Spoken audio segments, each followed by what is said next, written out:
नमस्कार दोस्तों, मेरा नाम उज्जवल और आप देख रहे हैं माई पाठशाला। आज मैं सिंपल इंटरेस्ट का एक और बढ़िया सा लेक्चर लेके आया हूँ। आज के बहुत सारे ऐसे क्वेश्चन हैं जो डिफ़िकल्टी लेवल में ज़्यादा हैं। इसके लिए मैंने आपको पिछले 2-3 लेक्चर दिए हैं जिसमें आपका बेस बिल्ड हो जाए। तो आप ना इसके पहले, इस लेक्चर को अटेंड करने से पहले प्लेलिस्ट में जाइए, पहले लेक्चर 1, 2, 3 देखिए, आज चौथा लेक्चर है हमारा। और इसमें काफ़ी कॉम्प्लिकेटेड क्वेश्चन होंगे सिंपल इंटरेस्ट के, और मैं आपको आज सिखाऊंगा कि वो कॉम्प्लिकेटेड क्वेश्चन भी अगर आपकी बेसिक्स अच्छी है तो बहुत जल्दी बहुत अच्छे से सॉल्व कर सकते हो। अगर आप में से कोई नया बच्चा है तो चैनल को सब्सक्राइब कर लीजिए और वीडियो पूरी देखने के बाद अगर पसंद आए तो लाइक का बटन जरूर हिट कीजिए। आज हम क्वेश्चन नंबर 5 से स्टार्ट कर रहे हैं क्योंकि लास्ट क्लास में हम लोगों ने 4 क्वेश्चन कवर कर लिया था। जो पहला क्वेश्चन है, पहला ही क्वेश्चन थोड़ा डिफिकल्ट क्वेश्चन है। डिफिकल्ट क्वेश्चन कहने के लिए अगर समझ में आ गया तो ये भी आपका हलवा ही है। कैलकुलेशन पे डिपेंड करता है कि आपको कैलकुलेशन कितना तेजी से करने आता है, किस तरीके से करने आता है। देखो, मैं बहुत प्यार से, बहुत आराम से आपको सिखाऊंगा। एक बार सीख जाओगे तो बहुत तेजी से कर भी लोगे। 30 सेकंड का क्वेश्चन है, 30 सेकंड से ज़्यादा का क्वेश्चन नहीं है। चलो इसको पहले पढ़ते हैं, आराम से पढ़ते हैं। एक व्यक्ति ने 3 बैंक को ए, बी और सी में 15%, 16%, 27% साधारण ब्याज की दर से 80,000 रुपये का निवेश किया है। बैंक ए में निवेश की गई धनराशि बैंक सी में निवेश की गई धनराशि का 20% है। वह 2 वर्षों में 36400 रुपये ब्याज अर्जित करता है। बैंक बी में कितना पैसा निवेश किया गया था? अंग्रेजी में पढ़ता हूँ। A man invested ₹80,000 in 3 banks A, B, C at the rate of 15%, 16% and 27% simple interest. The money invested in bank A is 20% of the money invested in the bank C. He earns ₹36400 interest in 2 years. How much money was invested in bank B? इस question में कौन सा method लगाना है वो सबसे ज़्यादा important है। अगर आप सही मायने में देखोगे तो पहले क्वेश्चन का डेटा देखो, वो डेटा क्या दिया हुआ है। तो मैं आपको डेटा दिखाता हूँ। डेटा क्या दिया हुआ है? डेटा दिया हुआ है कि ए, बी और सी, इन तीनों में किस रेट के हिसाब से इन्वेस्ट किया गया, परसेंटेज क्या चार्ज किया गया, 15%, बी दिया हुआ है 16% और सी दिया हुआ है 27%।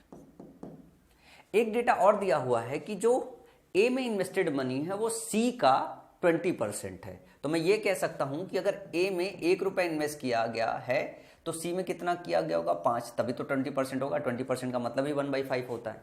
तो ये डेटा दिया हुआ है। इसके अलावा एक डेटा और दिया हुआ है कि 80,000 रुपये पे जो टोटल उसको जो इंटरेस्ट मिला जो है वो 36400 मिला। कितने साल में? 2 साल में। तो मैं बोलूं कि अगर वो 15%, 16%, 27% इंटरेस्ट अगर नहीं चार्ज करता, एक सिंगल इंटरेस्ट अगर चार्ज करता, तो वो रेट ऑफ इंटरेस्ट क्या होता? तो आप ऐसे निकाल सकते हो कि 80,000 रुपीज उसको क्या काम करना था? देना था। मान लो आर फाइनल, मतलब सिर्फ एक सिंगल अगर रेट ऑफ इंटरेस्ट चार्ज करते, 2 सालों में चार्ज करते, तो कितना इंटरेस्ट मिलता? ये इतना इंटरेस्ट मिलता। और ये किसके बराबर? ये दिया हुआ है 36400। अगर आप काटोगे तो ये इससे कट जाएगा, ये 2 0 से कट जाएगा, ठीक है ना। 8 दूनी 16, 16 से भाग दोगे तो 16 दूनी 32, फिर 16 दूनी 32, फिर 0.75% आ जाएगा। 22.75% आ जाता अगर सिंगल रेट ऑफ इंटरेस्ट अगर आप चार्ज करते। अब ध्यान से देखो कि क्वेश्चन को अप्रोच कैसे करना है। क्वेश्चन में एलिगेशन लगाना। क्यों एलिगेशन लगाना है? ए में परसेंटेज दिया है, बी में परसेंटेज दिया है, सी में परसेंटेज दिया है और फाइनल भी दिया हुआ है। तो ए का बी से रेशियो, बी का सी से रेशियो आप निकाल सकते हो। एक बार रेशियो निकाल लिए तो उनके अलग अलग पार्ट्स भी निकाल सकते हो आप। तो सबसे पहले जब हम 3 क्वांटिटी का एलिगेशन निकालते हैं तो एलिगेशन कैसे निकालते हैं? आप बी को मत लो, आप किसको लो? आप ध्यान से देखो, आप ए और सी को लो क्योंकि इनका रेशियो ऑलरेडी पता है। ए और सी को लो। तो आपने ए लिया, आपने सी लिया। आपको पता है कि इसमें 1 जाएगा तो इसमें 5 रेशियो जाएगा। इसमें हम 15% के हिसाब से इन्वेस्ट कर रहे हैं, इसमें हम 27% के हिसाब से इन्वेस्ट कर रहे हैं। तो इनका जो मिक्सचर होगा या इनका जो फाइनल होगा वो ओवरऑल रेट ऑफ इंटरेस्ट कैसे निकाल सकते हो? निकाल सकते हो कि बीच की क्वांटिटी ऐसी होनी चाहिए, यहाँ जो है वो ऐसी क्वांटिटी होनी चाहिए जिससे इसको घटाएं तो इन दोनों का रेशियो 1:5 के रेशियो मिले। तो ये आपके ऊपर डिपेंड करता है। आप यहाँ पे आर लिख के और इधर घटा के इक्वेट करके भी निकाल सकते हो। लेकिन दूसरा सेक्शन क्या है कि बगैर उसके आप जनरल भी ले सकते हो। अगर इसको 25 ले लो तो 25 में से 27 घटाओगे इधर 2 आ जाएगा, 25 में से 15 घटाओगे इधर 10 आ जाएगा। तो ये जो ओवरऑल ए और सी का रेट ऑफ इंटरेस्ट है वो कितना होना चाहिए? 25% होना चाहिए। यहां से जैसे ही आप डेटा निकालते हो आप उस डेटा को इस्तेमाल कर सकते हो बी के साथ कंबाइन करके। ए प्लस सी आपने निकाल लिया, ए प्लस सी आपका 25% आ गया। बी ऑलरेडी दिया हुआ 16% है, और ये बोला जा रहा है कि ए प्लस सी और बी तीनों को मिक्स करोगे तो फाइनल रेट ऑफ इंटरेस्ट जो आएगा 22.75% आएगा। तो 22.75% आप रेट यहाँ पे निकालोगे। अब क्या कर सकते हो, ए प्लस सी और बी के बीच का जो रेशियो है वो भी निकाल सकते हो। आप इसको घटाओगे, जैसे आप इसको घटाओगे तो यह आ जाएगा 2.25%, और इधर घटाओगे तो आप ये देखो कि 16 से यहां तक कैसे पहुंच सकते हो। 22.75 से घटाना है तो 16 6 हो गया, 6.25% हो जाएगा, 6.75% हो जाएगा, 6.75% हो जाएगा। ये अगर लिखो तो 6.75% होगा, दोनों को घटाओगे, ये रेशियो निकालोगे तो 3:1 हो जाएगा, 3:1 हो जाएगा। अगर मैं दोनों में अगर 2 का गुणा कर दूं, दोनों में अगर 2 का गुणा कर दूं तो रेशियो पे तो कोई फर्क नहीं पड़ेगा, तो मैं 3:1 लिखूं, या इसी को ये बोल दूं कि ये 6:2 में मिक्स किया गया होगा। मैंने इसको 2 से क्यों गुणा किया, क्योंकि मुझे ऑलरेडी पता है कि जो a बाई सी की वैल्यू है वो 1/5 है, और a प्लस सी अगर जोड़ोगे तो a प्लस सी यहां से कितनी वैल्यू आ जाएगी, 6 आ जाएगी। तो मैंने यहां से क्या किया, 3:1 को 6:2 बना लिया, तो मुझे a प्लस सी की वैल्यू 6 मिल गई और b की वैल्यू 2 मिल गई। तो मुझे ऑलरेडी पता है कि 6 में 1 यूनिट आपका a होगा और 5 यूनिट आपका c होगा, तो मुझे मिल गया कि a 1 यूनिट होगा, c 5 यूनिट होगा, b 2 यूनिट हो गया।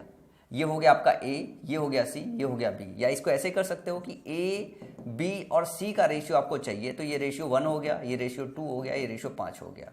तो 5 दूनी 7 1 8, तीनों का सम हो गया, और 8 की वैल्यू कितनी है, 80,000 रुपए है। बताना कितना है, बैंक बी में कितना पैसा निवेश किया गया है, मतलब 2 की वैल्यू बतानी है। 8 की वैल्यू 80,000 दिया हुआ है, 2 की वैल्यू कितनी हो जाएगी, 20,000 रुपए हो जाएगी। ऑप्शन बी आपका करेक्ट हो जाएगा। समझ भाई? तो ये क्वेश्चन समझना, सॉल्व करने से पहले समझना बहुत जरूरी है कि कौन सा अप्रोच हम लगाएंगे, तब जाके ये क्वेश्चन क्रैक होगा। इसमें सिंपल इंटरेस्ट का जनरल फॉर्मूला ऊपर लगा हुआ है, कंसेप्ट ये PRT/100 लगा हुआ है, ठीक है ना। एलिगेशन लगा हुआ है, और एलिगेशन सबसे कॉम्प्लेक्स लगा हुआ है, 3 क्वांटिटी का एलिगेशन लगा हुआ है, और रेशियो से जो खेला है 20% दिया हुआ, रेशियो भी खेला हुआ है। तो ये क्वेश्चन कॉम्प्लिकेटेड क्यों बना हुआ है, क्योंकि सिंपल इंटरेस्ट का फॉर्मूला इस्तेमाल करना है, PRT/100। दूसरा, एलिगेशन का कॉम्प्लेक्स 3 क्वांटिटी वाला एलिगेशन का मेथड लगाना है, और तीसरा रेशियो को समझना है। तो 3 चैप्टर को जब कंबाइंड करते हो तब क्वेश्चन कॉम्प्लिकेटेड बनता है, डिफिकल्ट बनता है। लेकिन अगर तीनों आपको अलग अलग से आते हैं तो ये क्वेश्चन आसान हो जाता है। इस क्वेश्चन में क्या था, कुछ नहीं था। PRT/100 लगाना आता है जनरल फॉर्मूला में। एक लाइन दिया होता तो PRT/100 लगा देते, रेशियो निकालना होता तो रेशियो निकाल लेते। दूसरा सेक्शन यह कि एलिगेशन, अगर एलिगेशन के चैप्टर में 3 क्वांटिटी का पढ़ के अगर आए हो तो एलिगेशन लगाना भी आसान है। पर अगर ये तीनों चैप्टर सही से नहीं पढ़ा हुआ है तो इस तरीके का क्वेश्चन एग्जाम में नचा देगा। सीजीएल मेंस का क्वेश्चन है, इस तरीके का क्वेश्चन मतलब जाते हो आपका समय बहुत किल करता है। तो आपको देखना भी है, सोचना भी है, समझना है कि इस तरीके के क्वेश्चन को कैसे अप्रोच करते हैं एग्जाम के अंदर। चलो अगले क्वेश्चन की तरफ मूव करते हैं। अगला क्वेश्चन ध्यान से देखो, अब क्वेश्चन थोड़े से आसान आ जाएंगे क्योंकि ये लास्ट क्लास का सबसे कॉम्प्लिकेटेड क्वेश्चन था। ₹12,000 को 2 भागों में इस प्रकार विभाजित किया गया है कि पहले भाग पर 12% प्रतिवर्ष की दर से 3 वर्षों के लिए साधारण ब्याज, दूसरे भाग पर 16% प्रतिवर्ष की दर से 4 से 1/2 वर्षों के लिए साधारण ब्याज के बराबर हो सकता है। पहले भाग और दूसरे भाग का अनुपात क्या होगा। इस 20,000 से कोई लेना देना नहीं है। आप एक्स अमाउंट ले लो, वाई अमाउंट ले लो, या कुछ भी अमाउंट ले लो। जब आपको दोनों का अनुपात बताना है तो इस अमाउंट का कोई मतलब ही नहीं है। अब आपको एक जनरल फॉर्मूला आपको क्या पता है, आपको पता है कि जो सिंपल इंटरेस्ट होता है वो होता है PRT/100, PRT/100 ये पढ़े हो। इसी को कई अलग अलग तरीके से देखा जाता है। बोल रहे हैं कि पहले भाग पर 12% प्रतिवर्ष की दर से 3 वर्ष के लिए ब्याज होता है। तो मैं ये कहता हूं कि मान लो पहला भाग P1 था, तो 3 साल के लिए 12% के हिसाब से कितना हो जाएगा, 36% ब्याज हो जाएगा। डिवाइड बाई 100 कर लो। दूसरे भाग पर 16% प्रतिवर्ष की दर से 4 से 1/2 वर्षों के लिए साधारण ब्याज के बराबर है। मतलब ये जो ब्याज निकल रहा है ये किसके बराबर है। मान लो दूसरा भाग आपका P2 है, मान लो अगर P2 है तो 4 दूनी 8, 1 9/2, 16 गुणे 9/2 डिवाइड बाई 100। अगर आप इधर से काटोगे तो 100 कट जाएगा ना। 2 8 16 हो जाएगा, 2 8 16 हो गया, और 9 8 72 हो गया। क्या हो गया, 72। P2 is equal to P36 P1। तो P1 अपॉन P2 कितना हो जाएगा, 72/36, 72/36 हो जाएगा। 9 चौक 36, 9 8 72, तो ये 2/1 हो जाएगा। 2/1 का रेशियो देखो यहाँ पे दिया हुआ है। अब गलती से आपको ये देखना है कि पहले भाग का दूसरे भाग से पूछा गया है, तो पहले भाग का दूसरे भाग से अनुपात 2:1 है, ऑप्शन में 1:2 भी दिया हुआ है। गलती से कई बार क्या होता है ना कि हम इसे भी मार के चले आते हैं, तो ये भी ध्यान रखना है आपको क्या है। अब इतना आपको लिखने की जरूरत नहीं है, समझाने के लिए लिखा है, जरूरत ही नहीं है। कैसे कर सकते हो इसको, आपको एक बात ये पता होना चाहिए सिंपल सा, अगर मैं इसे इरेज कर दूं तो सिंपल सी बात क्या पता होना चाहिए, वर्बल कैलकुलेशन कैसे करते हैं वो देख लो। इसे तो वर्बली कैलकुलेट कर सकते हैं। आपको एक बात पता है कि PRT जो SI है, जो सिंपल इंटरेस्ट है, अगर वो कांस्टेंट है, वो फिक्स है, अगर वो बराबर है, अगर वो बराबर है तो P1 और P2 का रेशियो किसके बराबर होगा, ये होगा R2T2 अपॉन R1T1 के, यही बराबर होगा।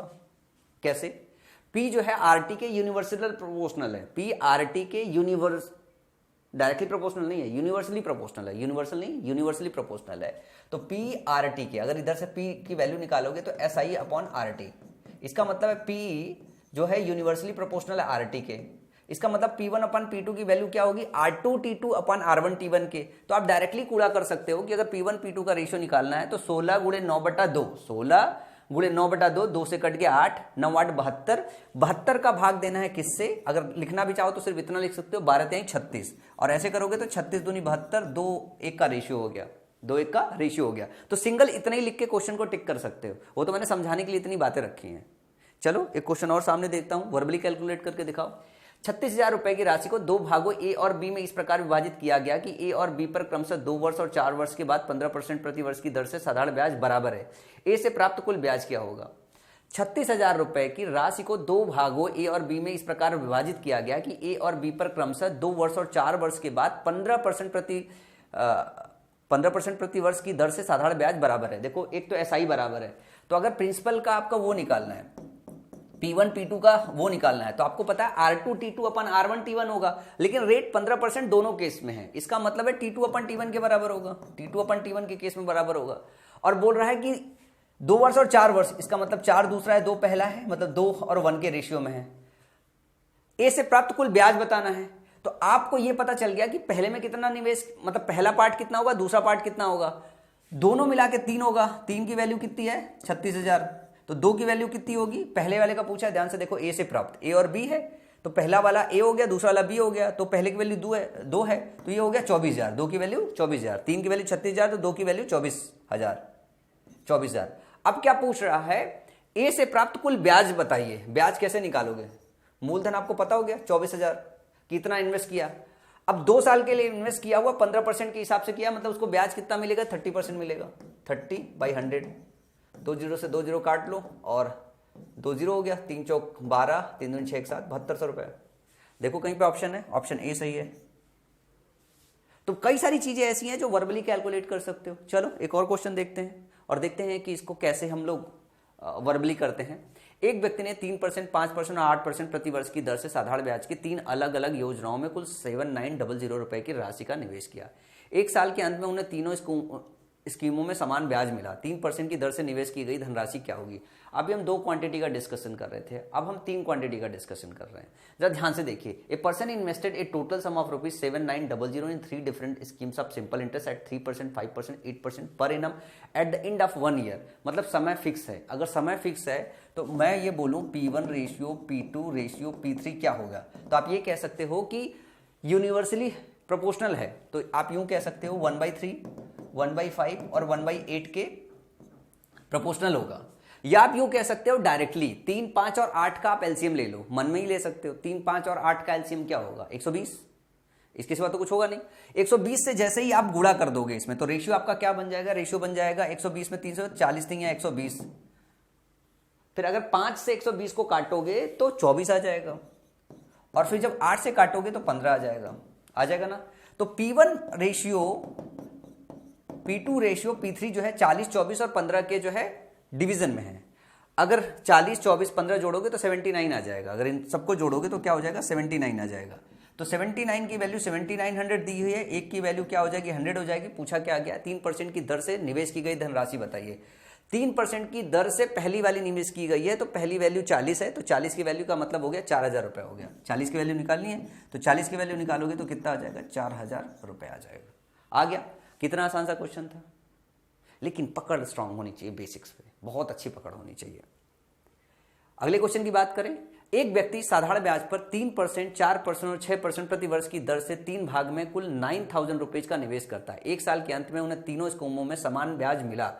6% पर निवेश की गई राशि क्या है। अभी भी देखो, जो सिंपल इंटरेस्ट है वो बराबर है, और जो समय है 1 साल का अंत है, टाइम भी जो है फिक्स है। इसका मतलब क्या है, इसका मतलब है जो P1 रेशियो होगा, जो P2 रेशियो होगा, जो P3 रेशियो होगा, वो इनके यूनिवर्सली प्रोपोर्शनल होगा। 3, 4 और 6 के, 3, 4 और 6 के यूनिवर्सली प्रोपोर्शनल होगा। तो आप ना इनका सबसे पहले वर्बली एलसीएम ले लीजिए। अगर 3, 4 और 6 का एलसीएम लोगे तो 12 आएगा। क्या आएगा, 12 आएगा। 12 को जब 3 से काटोगे, 12 को जब 3 से काटोगे तो ये वैल्यू कितनी हो जाएगी, ये 4 हो जाएगी। जब 12 को 4 से काटोगे तो वैल्यू कितनी हो जाएगी, ये 3 हो जाएगी। और जब 6 से काटोगे तो 2 हो जाएगी। तो ये क्या हो गया, ये यूनिवर्सली रेट के प्रोपोर्शनल हो गया। तो 4, 3, 7, 2, 9 की वैल्यू कितनी है, 9,000 रुपए है। तो क्या बताना है उसे, 6% निवेश की गई मतलब धनराशि क्या है, लास्ट वाली वैल्यू बतानी है। तो 9 की वैल्यू 9,000 है, तो 2 की वैल्यू 2,000 रुपए होगी, और ऑप्शन बी आपका करेक्ट हो जाएगा। देखो मैंने क्या लिखा है, मैंने कुछ नहीं लिखा, मैंने सिंगल लाइन लिखा है। अगर आपकी इतनी प्रैक्टिस नहीं हो पा रही है तो आप सीधे इसको पहले ऐसे कर लो, बाद में वर्बली कैलकुलेट कर लोगे। 1/3, 1/4 और 1/6, फिर उसके बाद 12 एलसीएम ले लोगे तो फिर आपका 4, 3 और 2 आ जाएगा। तो आप 2 लाइन लिख सकते हो। जब प्रैक्टिस हो जाए तो आप सिंगल लाइन पे जाओ, लेकिन जब आप घर पे कैलकुलेट कर रहे हो तो सिंगल लाइन में बिल्कुल मत जाओ। मतलब शुरुआती दौर पे आप इस बात को देखो कि आप पूरा लिख के कैलकुलेट करो। जब अभ्यास हो जाता है तब आप गैप कर लेते हो। कई बार क्या होता है कि जब हम पढ़ाई कर रहे होते हैं ना, वर्बली कैलकुलेट करना चालू करते हैं तो कैलकुलेशन बहुत एरर हो जाता है। तो ध्यान रखना है आपको, कैलकुलेशन एरर नहीं करना है। अच्छा, अगला क्वेश्चन पे पहुंचता हूं और एक जनरलाइज बात डिस्कस करता हूं। मैं बहुत सारे बच्चों को लग रहा होगा कि अरे यार सर तो मजाक वजाक करते नहीं हैं, बोर कर देते हैं, सिर्फ क्वेश्चन ही पढ़ाते रहते हैं। मुझे लगता है कि देखो, क्लास में अगर मैं कुछ और बात करूंगा ना तो फोकस शिफ्ट हो जाएगा, मेरा भी और आपका भी। लेकिन हाँ, अगर 1 घंटे 1.5 घंटे की क्लास चलने वाली है तो 1-1.5 घंटे का जो क्लास है पूरा ना, वो डिस्कस करना थोड़ा मतलब ऐसा लगता है कि पूरा 1-1.5 घंटे तक लगातार पढ़ना थोड़ा मुश्किल काम हो जाता है, ठीक है। लेकिन समय इतना कीमती है कि अगर उसे आप बचाओगे, एंटरटेन करने के लिए आप शॉर्ट्स भी देख सकते हो। टीचर से ही एंटरटेन क्यों करना है। टीचर की जब क्लास ओपन कर रहे हो तो फोकस रखो कि वो 1 घंटे अगर आप पढ़ाई कर रहे हो तो 1 घंटे आप अपने आप को डिसिप्लिन रख के वो लेक्चर पूरी तरीके से वॉच कर पाओ, और आप देखो कि आप उन वीडियो से आप सीख पा रहे हो। सीखना ज़्यादा इंपॉर्टेंट है। तो चलो अगले क्वेश्चन की तरफ चलते हैं। अगला क्वेश्चन देख लो।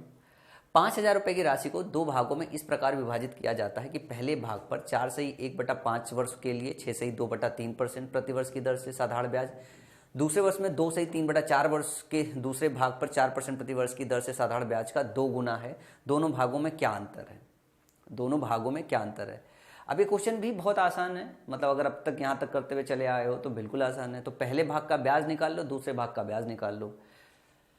मान लो पहला जो भाग है वो P1 है, और पहले भाग का P1 हो गया, तो पहले भाग पर 4.5 वर्ष के लिए 6/2/3% है। तो पहले तो आप इनको ऐसे ही कूड़ा कर लो, 5 का 20 एक 21/5 और 6 18 2 20/3, तो 21/5 गुड़े 6 18 तो 20/3, 20/3।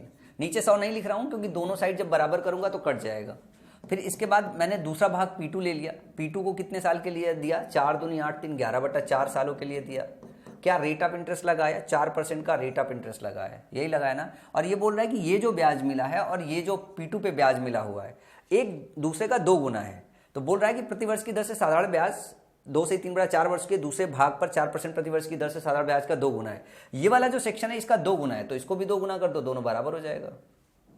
अब यहां से आप P1 और P2 का रेशियो निकाल सकते हो। P1 P2 का रेशियो निकाल लिया हमने। पहले तो काटा पीटी जो हो रहा है कर दो, 5 का 20, 3 7 21, ठीक है ना।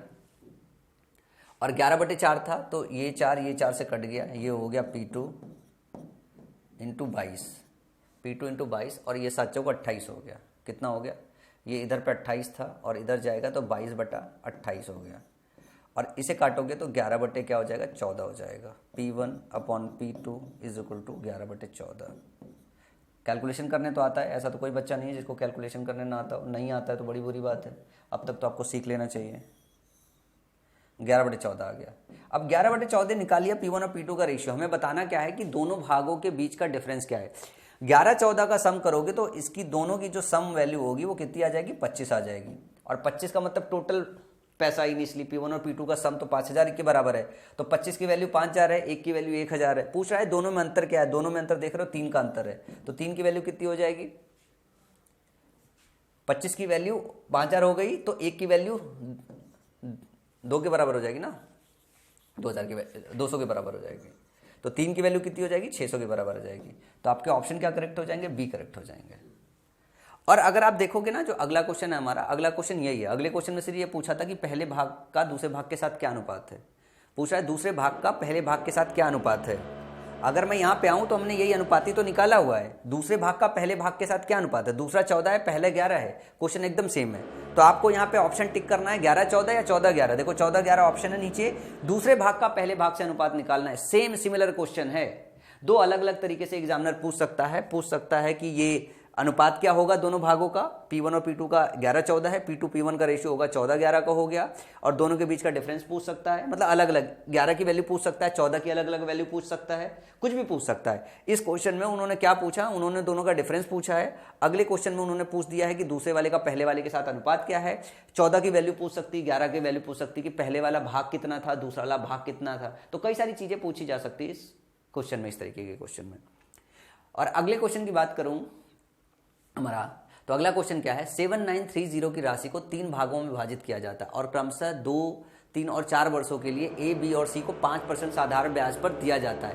यदि तीनों की राशि उनके संबंधित ऋण अवधि के बाद समान है तो ए को किसका ऋण प्राप्त हुआ। थोड़ा बैकग्राउंड में नॉइज हो रहा है तो थोड़ा बर्दाश्त कीजिएगा, ठीक है ना। और क्या है ना, मेरे इधर बिल्डिंग के बाजू में कंस्ट्रक्शन चल रहा है, तो कभी कभी जब क्लास चलती रहती है तो बीच में वो ड्रिलर नहीं आता तो चलाना चालू कर देते हैं। बट अब बीच क्लास को ना यार रोक भी नहीं सकते कि वो ड्रिल के चक्कर में क्लास रोक दिया जाए जो है। तो मैं भी सोच रहा हूँ थोड़ा सा ड्रिल चला देता हूँ, ठीक है। अच्छा, इस क्वेश्चन और पिछले क्वेश्चन में क्या फर्क था। पिछले क्वेश्चन में ये बोला जा रहा था कि जो सिंपल इंटरेस्ट है, जो ब्याज है, वो मिल रहा है उनको बराबर। क्या मिल रहा है, सिंपल इंटरेस्ट जो है वो बराबर मिल रहा था उनको। लेकिन अब का क्वेश्चन जो ध्यान से पढ़ोगे इसमें बोल रहा है कि जो अमाउंट बनता है, जो प्रिंसिपल में ब्याज जोड़ते हो, तो वो बराबर हो रहा है। बोल रहा है ना 7930 की राशि को 3 भागों में विभाजित किया जाता है, ये आपका सम है, और क्रमशः 2, 3 और 4 वर्षों के लिए दिया जाता है। ए, बी, सी को 5% साधारण ब्याज पर ऋण दिया जाता है। यदि तीनों की राशि उनके संबंधित ऋण अवधि के बाद समान है तो ए को किसका ऋण प्राप्त हुआ। बोला तीनों की राशि समान है, मतलब जो मूल रकम है और जो ब्याज है वो जोड़ने के बाद जो पैसा मिल रहा है वो बराबर है। तो मैं अगर यूं बोलूं कि P1 अगर पहले को दिया गया, P2 अगर दूसरे को दिया गया और P3 भाग किसी तीसरे को दिया गया, तो पहले वाले को क्या होगा, 5 दूनी 10%, क्योंकि इंटरेस्ट फिक्स है तो पहले वाले को 10% का ब्याज अर्जित हुआ होगा, दूसरे वाले को 15% का ब्याज अर्जित किया होगा, तीसरे वाले को 20% का ब्याज अर्जित हुआ होगा। लेकिन अगर मैं यही बात बोलूं कि अगर इसका अमाउंट निकालो A1 और इसका A2 निकालो और इसका A3 निकालो, तो इसका जो अमाउंट होगा P1 क्या होता है, ये 100% होता है। ये 100% में क्या करोगे, 10% जोड़ोगे तब जाके आपको A1 मिलेगा। इसका मतलब है कि 110 P1 हो जाएगा, दूसरे केस में 120 P2 हो जाएगा। मतलब ये परसेंटेज है 110% और 120%, और ये क्या हो जाएगा 115, ये हो जाएगा 115%, 15 P2 और ये हो जाएगा 120 P3। यही हो गया। अभी बोल रहा है कि ये तीनों समान है, मतलब A1, A2 और A3 ये तीनों समान है, मतलब सबका जो अमाउंट है वो समान है, तो समान कर दो। आप यूं कह सकते हो 110 P1 is equal to 115 P2 और 120 P3। आप चाहो तो इसको 5 से भाग भी दे दो, 5 से अगर भाग दोगे तो ये हो जाएगा 22, ये हो जाएगा 23, ये हो जाएगा 24। अगर मैं ये बोलूं, मैं इसको अगर इरेज करके इनकी रेशियो निकालूं, आप चाहो तो इसको नोट कर लो, किसी को नोट करना हो तो, अगर मैं इनका रेशियो निकालूं, अगर मैं इनका रेशियो निकालूं रेशियो क्या होगा? तो इनके बीच का रेशियो कुछ ऐसे निकाल सकते हो कि P1 के नीचे आप इन दोनों का मल्टीप्लाई कर दो, 23 गुणे 24 संबंध है। P2 के नीचे ये वाला हिस्सा छोड़ के दोनों से कर दो, 22 गुणे 24, एलसीएम लोगे अल्टीमेटली, और फिर 23 काटोगे तो कट जाएगा। फिर P3 का अगर निकालोगे तो ये हो जाएगा 22 गुणे 23, 22 गुणे 23। तो P1 P2 P3 रेशियो अगर निकालोगे तो कुछ ऐसा निकलेगा। अब यहाँ पे देखोगे 2 से सब कट सकता है, 2 से काटोगे तो 12 हो जाएगा, 2 से काटोगे तो 12 हो जाएगा, 2 से काटोगे तो 11 हो जाएगा। अब इनका गुणा कर लो, 12 तेई 36, 12 दूनी 24, 24 3 27, 276 संबंध है। 12 दूनी 24, 12 दूनी 24 ये होगा ना, 12 दूनी 24 और 12 दूनी 24 तो 26, और 11 23 में गुणा करना है, 11 33, 11 दूनी 22, 11 33, 11 दूनी 22, 3 25। अगर मतलब P1 P2 P3 का जो रेशियो है वो आपने निकाल लिया। अगर आप P1 plus P2 plus P3 जोड़ो अपनी इस रेशियो के हिसाब से तो देखोगे वैल्यू 793 आएगा, क्योंकि ये इस तरीके का है, देख के पता चल रहा है 793 आना चाहिए। तो 793 की वैल्यू कितनी दी हुई है? 7930 दी हुई है। तो एक की वैल्यू कितनी हो जाएगी? 10 हो जाएगी। अब क्या पूछा हुआ है? पूछा हुआ है ए को कितना हुआ है? ए 276 ही तो है, 276 यूनिट है, तो 10 का इसमें गुणा करोगे तो 2760 रुपीज जो है ए में इन्वेस्ट किया हुआ अमाउंट है। ए वाले हिस्से में 2760 रुपए जो है इस हिस्से से इन्वेस्ट किया गया है 2 साल के लिए 5% के हिसाब से। समझ में आया? बहुत ही आसान, बहुत ही सिंपल क्वेश्चन है। इसमें ब्याज बराबर नहीं था, इसमें अमाउंट बराबर था। चलो एक क्वेश्चन और करो, एक क्वेश्चन और करो सेम, ताकि प्रैक्टिस अच्छी हो जाए। अमन अपने 2 बेटों के बैंक खाते में 67100 रुपए इस तरह जमा करता है कि उन्हें 18 साल की उम्र में समान रकम मिल जाती है। यदि उनकी आयु 14 वर्ष और 15 वर्ष है और साधारण ब्याज की दर 15%, तो छोटे बेटे का हिस्सा ज्ञात कीजिए। मतलब ये बोल रहा है कि क्या यदि उनकी आयु 14 वर्ष 15 वर्ष है, साधारण ब्याज की दर, अमन अपने 2 बेटों के बैंक खाते में इतना पैसा डालता है और इस तरह जमा करता है कि उन्हें 18 साल की उम्र में समान रकम मिल जाए। 18 साल के जब हों तो उन्हें समान मतलब अमाउंट बराबर हो रहा है।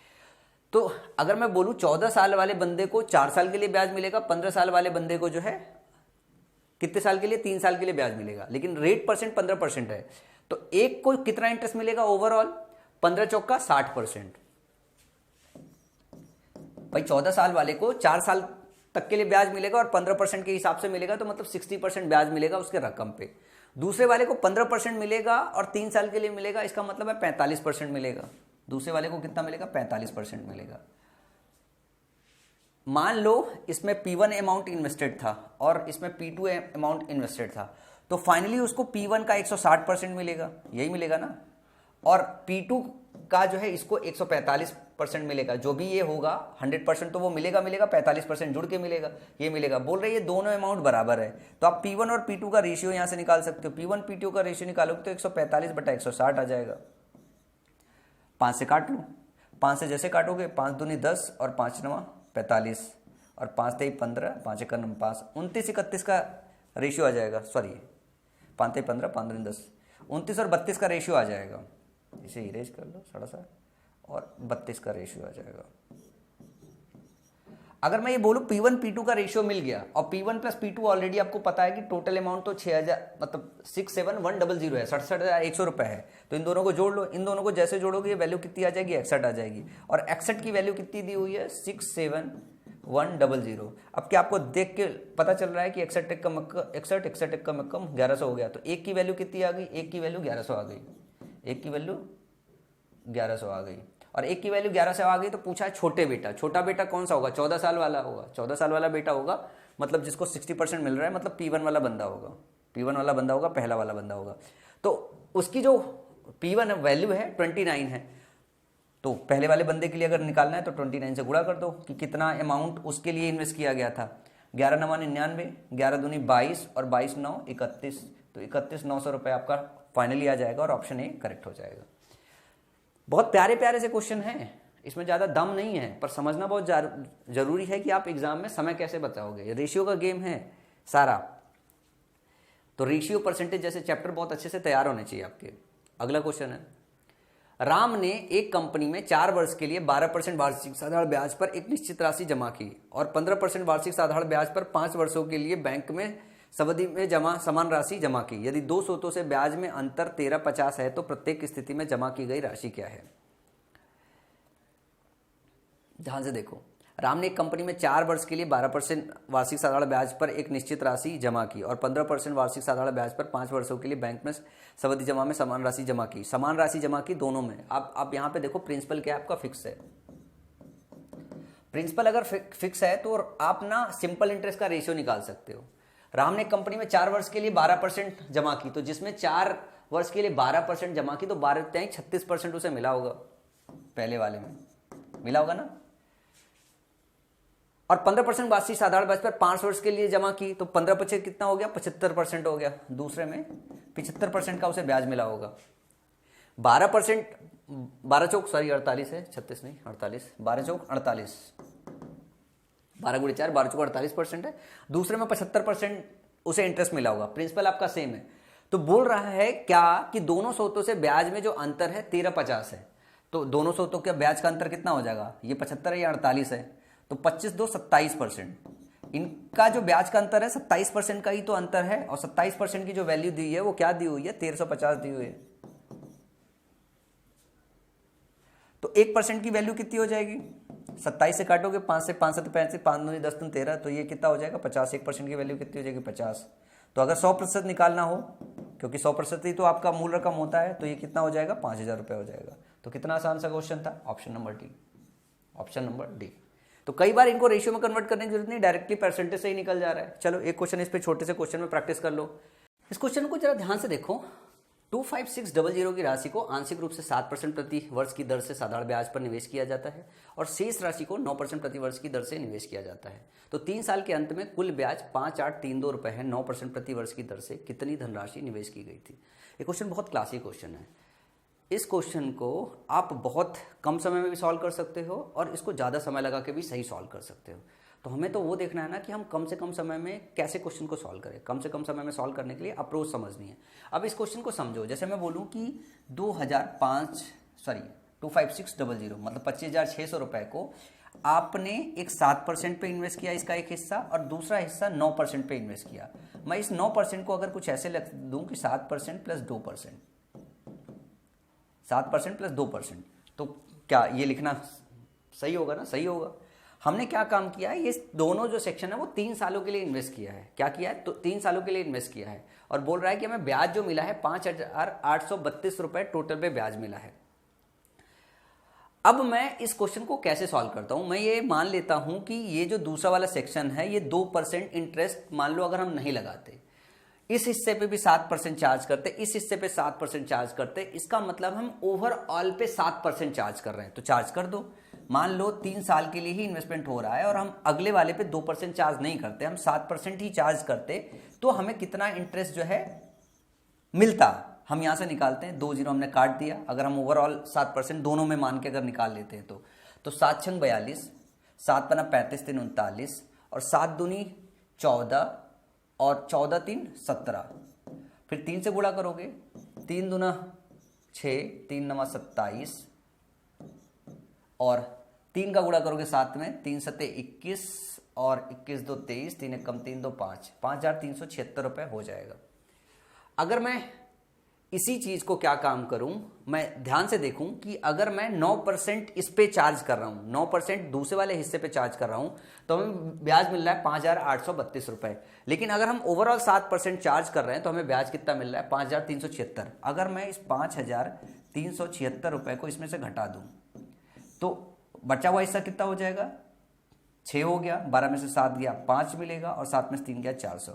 456 रुपए का डिफरेंस मुझे मिल रहा है। वो इस वजह से मिल रहा है क्योंकि हमने दूसरे वाले हिस्से पे 2% एडिशनल चार्ज कर दिया है। और ये 2% एडिशनल कितने साल के लिए चार्ज किया है, पहली साल के लिए 2%, दूसरी साल के लिए 2%, तीसरी साल के लिए 2%। मतलब 3 साल में अगर मैं देखूं तो पहली साल में 2% हमने और अर्जित किया, दूसरी साल में 2% और अर्जित किया, तीसरी साल में 30%, इस 2% तीसरी साल में और अर्जित किया। मतलब ओवरऑल 6% हमने इस वाले अमाउंट पे, मान लो ये P1 था और ये P2 था, तो दूसरे वाले हिस्से पे 6% हमने और अधिक अर्जित किया। तो यही 6% जो अधिक चार्ज किया है वही तो ये डिफरेंस आ रहा है, जिसकी वजह से ये एडिशनल ब्याज आपको मिला हुआ है। अगर 7% चार्ज करते इतना मिलता, इस पे जो एडिशनल परसेंटेज लगा दिया उसकी वजह से इतना मिल रहा है, तो दोनों का डिफरेंस इस 6% की वजह से है, तो 6% बराबर 456।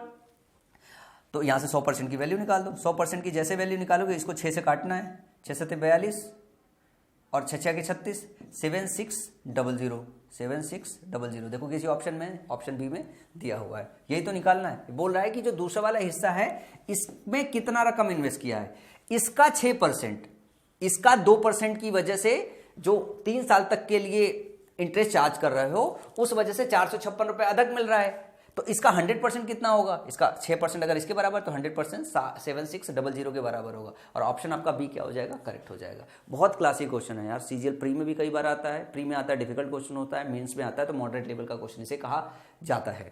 समझ में आई बात, बहुत क्लासिक बहुत मजेदार क्वेश्चन है। चलो थोड़ा सा और आगे बढ़ते हैं, अगले क्वेश्चन की तरफ मूव करते हैं। अगला क्वेश्चन देखते हैं। साधारण ब्याज की 3 योजनाओं में, अब बात हो रही 3 योजनाओं में 10,000 रुपए की राशि निवेश की जाती है। वार्षिक ब्याज की दरें क्रम से 4%, 6%, 10% है। पहली स्कीम में 4,000 रुपए का निवेश किया गया था। यदि 5 वर्ष के बाद अर्जित कुल ब्याज 2,800 रुपए हो तो तीसरी योजना में कितना पैसा निवेश किया गया है। ये क्वेश्चन मेरे को सबसे क्लासी, सबसे मजेदार क्वेश्चन लग रहा है, क्योंकि इसमें कंसेप्ट समझना बहुत इंपॉर्टेंट है। इसमें एक सेक्शन नॉर्मल सॉल्व करेंगे, फिर दूसरा सेक्शन एलिगेशन लगा के सॉल्व करेंगे। चलो करके देखते हैं, ध्यान से पढ़िएगा, अंग्रेजी में पढ़ देता हूँ यार। A sum of rupees 10,000 is invested in 3 schemes of simple interest. The annual interest rates are respectively 4%, 6% and 10%. Rupees 4,000 were invested in the first scheme. If the total interest earned after 5 years is 2,800, then how much money was invested in the third scheme? बोला जा रहा है 3 scheme है, 1, 2 और 3। बोला जा रहा है पहले में 4,000 इन्वेस्ट किया जा रहा है, बात को ध्यान से समझिए। दूसरे तीसरे में अगर कंबाइंड मिला के बोलूँ तो कितना इन्वेस्ट किया जा रहा है, 6,000, क्योंकि इनका डिफरेंस दिया नहीं हुआ है। पहले में 4%, दूसरे में कितना है 6%, और तीसरे में देखोगे तो 10% है, और 5 साल के लिए इन्वेस्ट किया जा रहा है टोटल में। तो मैं ये कहूं कि पहली साल में कितना उसे इंटरेस्ट मिला, मतलब पहली वाली स्कीम में 5 का 20%, 5 साल के लिए 4% के हिसाब से मिला, मतलब मूल रकम का 20% हिस्सा उसे ब्याज मिला।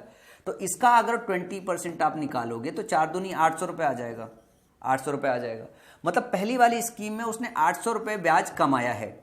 ओवरऑल दिया हुआ है कि ओवरऑल 2,800 रुपये ब्याज कमाया हुआ है। तो मैं ये कहूं कि इन दोनों में मिला के उसने कितना ब्याज कमाया हुआ है, इन दोनों में मिला के उसने 2,000 रुपये का ब्याज कमाया हुआ है। कमाया हुआ है, पक्का कमा लिया हमने, 2,000 रुपये का ब्याज कमा लिया। तो मैं ये कहता हूं कि 6,000 रुपये हम इन्वेस्ट कर रहे हैं। मान लो ओवरऑल रेट परसेंट इस 6,000 रुपये में आर अगर चार्ज करते और हम 5 साल के लिए अगर इन्वेस्ट करते तो हमें इंटरेस्ट क्या मिलता, यही जनरल PRT/100 से निकालते, और यही तो हमने इधर निकाला है कि इन दोनों पे तो 2,000 रुपये का ब्याज मिल रहा है। यहां से मैं अगर लूं तो आर हमारा इनका इफेक्टिव कितना होना चाहिए था, 2 0 से 2 0 काट दो, ठीक है ना, और इससे भी काटोगे तो कितना कट जाएगा, 1 0 से 1 0 कट जाएगा, 5 चौका, सही है ना। 6,000 into R into 5 divide by 100 is equal to 2,000 रुपये, 1 0 मिसिंग है तो ये भी लिख लो, ठीक है ना। इसके बाद जब 5 से काटोगे, 5 का 30 हो गया, ठीक है ना, इधर काटोगे तो 20/3 आ जाएगा, 20/3 हो जाएगा। तो आर जो रेट इफेक्टिव परसेंट होगा वो 20/3 आ जाएगा। अब इसको मैं ये कहता हूं कि इस पे एलिगेशन लगा दो। एलिगेशन कैसे लगाओगे, स्कीम 2 में जो चार्ज कर रहे हो वो 4% चार्ज कर रहे हो, स्कीम 3 में जो चार्ज कर रहे हो वो कितना कर रहे हो, 10% कर रहे हो, लेकिन आपको इफेक्टिव रेट कितना मिल रहा है, 20/3 मिल रहा है। अब इसको 2 3 को स्कीम समझो, या स्कीम बी और सी कर देता हूं मैं, इसको क्या करता हूं, स्कीम बी और सी, स्कीम इसको ले लेता हूं, ये स्कीम बी है, ये स्कीम सी है, इसको बी कर लो, इसको सी स्कीम कर लो, इसको ए स्कीम कर लो, सब समझ में आएगा। ये इतना परसेंटेज है। मैं ये कह रहा हूं 3 से सभी में गुणा कर दो। जैसे 3 से सभी में गुणा करोगे तो इसमें क्या था हमारा 6% है ना, इसमें बी में 6% है। अगर मैं इसमें क्या काम करूं, इसमें मैं अगर 3 से गुणा कर लूं तो 6 का 18% हो जाएगा। तो मैं इसको इधर लिख दूं, वर्बली भी कैलकुलेट कर सकते हो, ये हो गया 18%। फिर अगर मैं इसको देखो तो 30% हो गया, ये हो गया 20%। अगर मैं इसका डिफरेंस लूं, इधर 10 आ जाएगा, इसका डिफरेंस लूं, इधर 2 आ जाएगा, और ये जो रेशियो आएगा ये 5 रेशियो बी और सी जो होगा, बी और सी का जो रेशियो होगा 5:1 हो जाएगा। मतलब 6000 को अगर 5:1 में अगर बांटना है आपको, बी का हिस्सा 5 है, सी का हिस्सा अगर 1000 है, तो इसका जो अमाउंट हो जाएगा वो 5000 हो जाएगा, और इसका जो अमाउंट होगा सी का वो 1000 रुपीज हो जाएगा। क्या पूछा है? तो तीसरी योजना में कितना पैसा निवेश किया गया? 1000 रुपये निवेश किया गया, यही तो निकाला अपन ने। ऑप्शन सी करेक्ट हो जाएगा अपना। तो एक हिस्सा जो है आपको इसको समझना है। यहां से हमने क्या किया, पीआरटी के हिसाब से 800 रुपये निकाल लिया ए का ब्याज, ए के ब्याज को घटा दिया 250 रुपये, हमें बी और सी का टोटल ब्याज पता चल गया। क्योंकि हमें इसका टोटल रकम पता है, इसका टोटल ब्याज पता है, इसका टाइम पता है, तो हमने क्या काम किया, इफेक्टिव रेट परसेंट निकाल लिया। इफेक्टिव रेट परसेंट निकाल के हमने एलिगेशन लगा दिया और क्वेश्चन हमारा फटाक से क्रैक हो गया। अच्छा क्वेश्चन था, बहुत अच्छा, बहुत तगड़ा, बहुत मजेदार क्वेश्चन था। इसे रिपीट करके एक बार दोबारा देखिएगा, अगर कुछ सर के ऊपर से गुजर जाए तो। समझ में आया? क्योंकि दोबारा भी बताऊंगा तो वही बात बताऊंगा, तो इस बेटर कि मैं दोबारा बताऊं, आप वीडियो को रिवाइंड करके दोबारा से स्लो मोशन में 0.75x पे देख लीजिएगा। वैसे मैं बहुत तेज पढ़ाता भी नहीं हूं। अगला क्वेश्चन देखिएगा, बहुत प्यारा मजेदार। एक व्यक्ति 25,000 रुपए की राशि का 1/4 साधारण ब्याज की एक निश्चित दर पर निवेश करता है। 25,000 का 1/4 हिस्सा, तो 1/4 हिस्सा तो उसका आप ऐसे ही बांट सकते हो। एक निश्चित दर पर निवेश करता है और शेष राशि 4% प्रति वर्ष की उच्च दर से निवेश करता है। यदि 2 वर्षों के लिए प्राप्त कुल ब्याज 4125 रुपए है, तो दूसरी राशि को किस दर पर निवेश किया गया था? मुझे लगता है कि इससे ज्यादा आसान क्वेश्चन हो नहीं सकता है। सिंगल लाइन का फॉर्मूला बेस्ड क्वेश्चन है। एक व्यक्ति ने 25,000 रुपए की राशि का 1/4, 25,000 का 1/4 निकाल सकते हो, कोई भी निकाल सकता है। तो मैं ये कह दूं कि प्रिंसिपल पी ले लिया सिंपल रखने के लिए। इसका 1/4 हिस्सा, ये जो पी है वो 25,000 के बराबर है, जहां जरूरत होगी रख लेंगे। 1/4 हिस्सा एक निश्चित दर पर, दर मान लो मैंने x% ले लिया, निवेश करता है। और शेष राशि क्या बचेगा? शेष राशि आपका पी का 3/4 बचेगा। 1/4 निकाल लिया तो 3/4 बचेगा। और शेष राशि 4% प्रति वर्ष की दर पर उच्च दर से निवेश करता है। अब इसको किस पे? 4 पे निवेश करता है। और बोल रहा है यदि 2 वर्षों के लिए प्राप्त कुल ब्याज 4125 रुपए है, तो दूसरी राशि को किस दर पर निवेश किया गया है? दूसरी राशि को किस दर पर निवेश? एक व्यक्ति 50,000 रुपए की राशि का 1/4 साधारण ब्याज, हाँ ठीक है। दूसरी राशि को किस दर पर निवेश किया गया है? फिर से एक बार पढ़ता हूं। एक व्यक्ति 25,000 रुपए की राशि का 1/4 साधारण ब्याज की एक निश्चित दर पर निवेश करता है और शेष राशि 4% प्रति वर्ष की दर से उच्च दर से निवेश करता है। यदि 2 वर्षों के लिए प्राप्त कुल ब्याज, तो दूसरी राशि को किस दर पर निवेश किया गया था? दूसरी राशि में ये देखो 4% नहीं है, 4% की उच्च दर दिया गया है। मतलब अगर ये x था तो ये x + 4% है। क्वेश्चन पढ़ने में गलती होगा ना, तभी मैं कहूँ मैं 3 बार क्यों पढ़ रहा हूँ, होता है एग्जाम में होता है। तो 4% उच्च दर पे है, मतलब हायर रेट पे। अगर ये x है तो दूसरा x + 4% है। और बोला क्या जा रहा है, यदि 2 वर्षों के लिए प्राप्त कुल ब्याज, 2 साल के लिए ये भी इन्वेस्ट किया गया है और 2 साल के लिए ये भी इन्वेस्ट किया गया है। और ये पूरा जो वैल्यू है वो किसके बराबर है? 4125, और यहाँ डिवाइड बाई 100 भी है। ब्याज निकाल रहे हो ना, फॉर्मूला लगा रहे हो, डिवाइड बाई 100 है। आपको किसकी वैल्यू निकालनी है? x + 4% की वैल्यू निकालनी है। तो p की तो वैल्यू ऑलरेडी पता है, आप अगर काटना चाहो तो काट लो, नहीं काटना चाहो तो मत काटो, जैसे मर्जी आए वैसे कर लो, ठीक है ना। तो मैं अगर यहाँ से निकालूँ 2 गुणे p की वैल्यू कितनी है? 25,000 रुपये, ठीक है ना। या यूँ कह लो कि आप p/100 कॉमन ले लो, p/100 को कॉमन ले लोगे और 100 से काट लोगे तो 250 कॉमन हो जाएगा। 250 जैसे ही कॉमन हो जाएगा, यहाँ से 2 से 2 कट गया होगा तो यहाँ से मिल जाएगा x/2 प्लस, और यहाँ से हमने p/100 कॉमन ले लिया तो 2 से कट जाएगा, ये 2 हो जाएगा, तो 3/2 x + 4, और इसकी जो वैल्यू होगी 4125 के बराबर होगी। यही वैल्यू दी हुई है। अब इसको सॉल्व करना है, तो x/2 + 3x/2 को जोड़ोगे तो कितना आ जाएगा? x/2 + 3x/2 को जोड़ोगे तो 4x/2 आएगा। इसका मतलब है 2x आ जाएगा, अंदर क्या आ जाएगा? 2x आ जाएगा, और अंदर इसे मल्टीप्लाई करोगे तो 2 दूनी 4, 3 दूनी 6 आ जाएगा, और ये हो गया बाहर आपका 250, और ये होगा 4125 के। आप इसको गुणा कर लोगे तो ये हो जाएगा 500x प्लस, और 500x में अगर 6 का गुणा करोगे तो 25 छंका 150, यही ना, 0 हो गया, 25 छंका 150, ये 1500 हो जाएगा। तो मैं ये बोलूँ 500x अगर आप निकालोगे तो 500x की वैल्यू होगी, 1500 घटा दोगे इसमें, 1500 घटाओगे तो 4125 है तो 2625 रुपये आ जाएगा, 2625 रुपये आ जाएगा।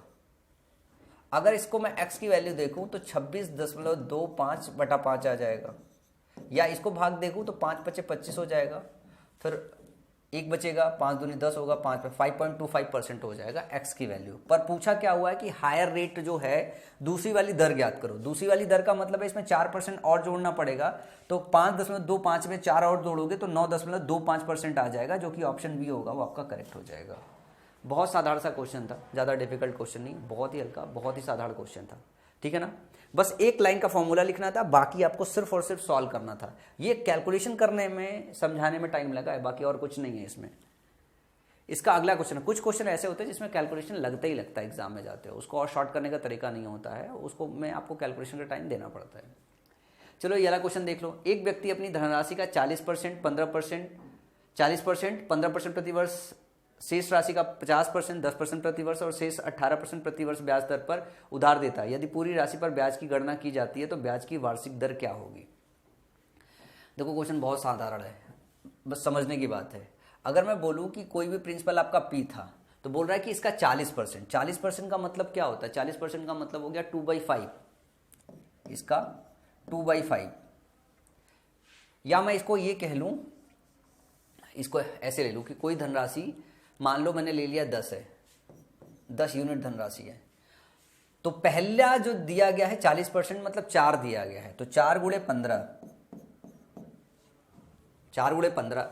शेष राशि का 50%, शेष राशि मतलब 6 बची हुई है, उसका 50, 3 किस ब्याज पे है, 10% पे, 3 × 10। और बोल रहा है शेष कितना बचा हुआ, शेष 3 और बचा रह गया, 3 को 18% पे दिया जा रहा है। बोल रहा है कि इन सब का जो ब्याज का सम है उसके लिए आपको एक बार बताना है कि क्या इफेक्टिव रेट रखें, क्या इफेक्टिव रेट रखें जिससे गणना सिंपल हो जाए।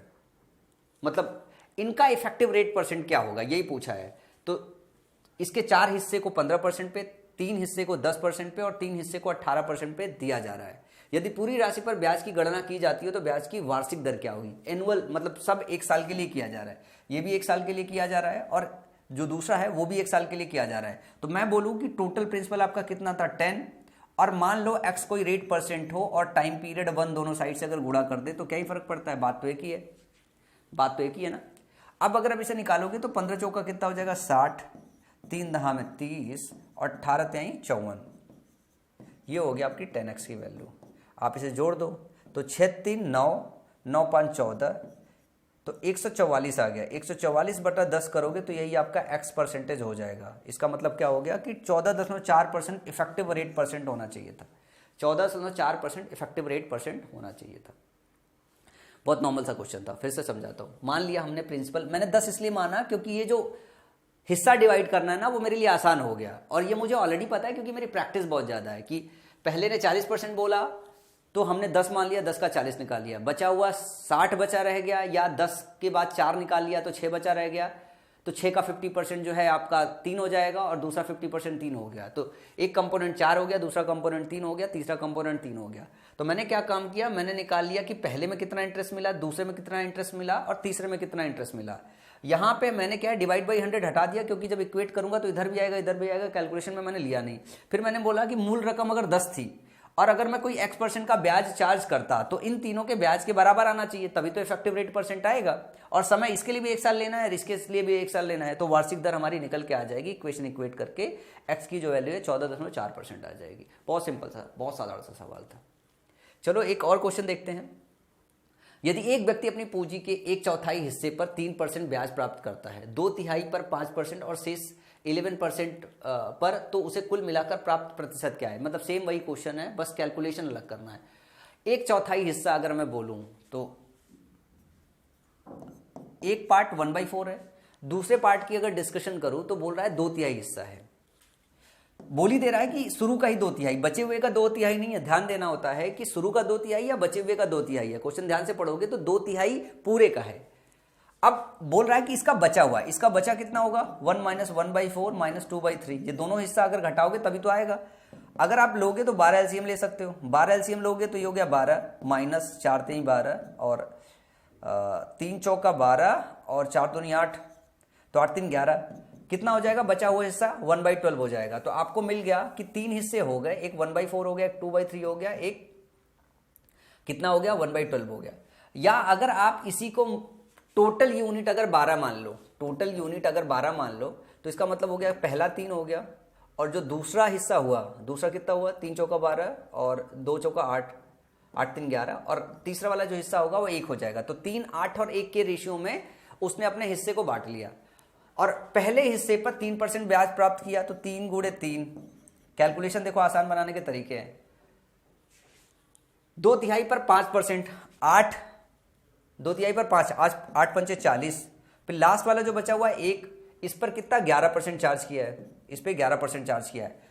बोल रहा है कि ओवरऑल रेट परसेंट क्या होना चाहिए। अगर एक ही साल के लिए इन्वेस्ट किया जा रहा है तो टोटल जो आपके प्रिंसिपल है वो 12 यूनिट है, और मान लो X% अगर चार्ज कर रहे हैं तो इसके बराबर होना चाहिए। तो 3 तिहाई 9, ये हो गया 40, ये हो गया 11, तो 11 9 20, 40 60 हो गया।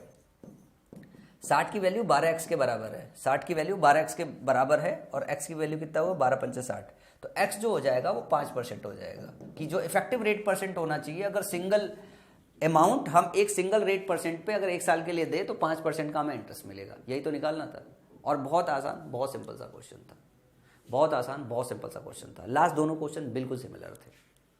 मैं उम्मीद कर रहा हूँ कि आज की क्लास में मैंने जो सिखाया है वो आपको अच्छे से समझ में आया होगा, ठीक है ना। बहुत प्यारे प्यारे क्वेश्चन थे, जितने तरीके के कॉम्प्लिकेटेड क्वेश्चन बन सकते हैं वो सारे के तरीके के कॉम्प्लिकेटेड क्वेश्चन अपन ने आज की क्लास में आपको सिखा दिया है। अगर मैं बात करूँ तो एक जो है अगला जो लेक्चर है वो है use of proportionality in simple interest, मतलब आप प्रोपोर्शनलिटी कैसे इस्तेमाल करते हैं। ये वाली जो लेक्चर है वो मैं डिलीवर करूँगा इसके बाद वाले लेक्चर में। मैं जानबूझ के कोशिश ये कर रहा हूँ कि मैं मतलब ऐसे चंक्स में पढ़ाऊँ कि जो लेक्चर आप देख रहे हो उसमें एक टाइप और उसकी एक वैरायटी कवर हो पाए, ताकि कंसेप्ट का सेक्शन आपका पूरा अच्छे से कवर हो जाए। इसके बाद अगर मेरे इसमें देखोगे ना तो एक मिसलेनियस का सेक्शन भी है, मिसलेनियस का सेक्शन भी है, और ये मिसलेनियस के सेक्शन में क्वेश्चन करने के बाद इस वाले सेक्शन में आएगा मिसलेनियस क्वेश्चन, जिसमें हर तरीके के अच्छे बुरे कॉम्प्लिकेटेड क्वेश्चन, सारे तरीके के क्वेश्चन अपन ने कवर किया है, ताकि आपकी एक अच्छे लेवल की तैयारी हो जाए, ठीक है ना। तो 30-35 क्वेश्चन मैं और आपको पढ़ाने वाला हूँ सिंपल इंटरेस्ट में, ठीक है ना। इंस्टॉलमेंट के क्वेश्चन, इंस्टॉलमेंट के अलग सीरीज चलाऊंगा तो उसमें बताऊंगा। अब इंस्टॉलमेंट के क्वेश्चन नहीं, वे सिंपल इंटरेस्ट के जो क्वेश्चन है वो अपन पढ़ा रहे हैं। तो 2-1 लेक्चर और सिंपल इंटरेस्ट में डिलीवर करूंगा, जिससे आपका सिंपल इंटरेस्ट बहुत बेहतर हो जाए। प्लेलिस्ट मैंने बना दी है, मिक्सर एलिगेशन की प्लेलिस्ट बना दी है, प्रॉफिट एंड लॉस की प्लेलिस्ट बना दी है, अब तीसरा जो है सिंपल इंटरेस्ट की प्लेलिस्ट बना रहा हूँ। ऐसे ऐसे करके मैं कोशिश करूंगा कि मैं ज़्यादातर चैप्टर्स की प्लेलिस्ट बना दूं, जिससे आप प्लेलिस्ट ओपन करो और अच्छे से पढ़ाई कर लो, ठीक है ना। तो आज की क्लास में इतना ही, अगली क्लास में वापस मिलेंगे सिंपल इंटरेस्ट के एक नए लेक्चर, एक नए कंसेप्ट के साथ। तब तक पढ़ाई करते रहिए, जम के तैयारी करते रहिए। 2024 के एग्ज़ाम की कमर कस के पढ़ाई कीजिए। समझ में है? चलो take care, love you all.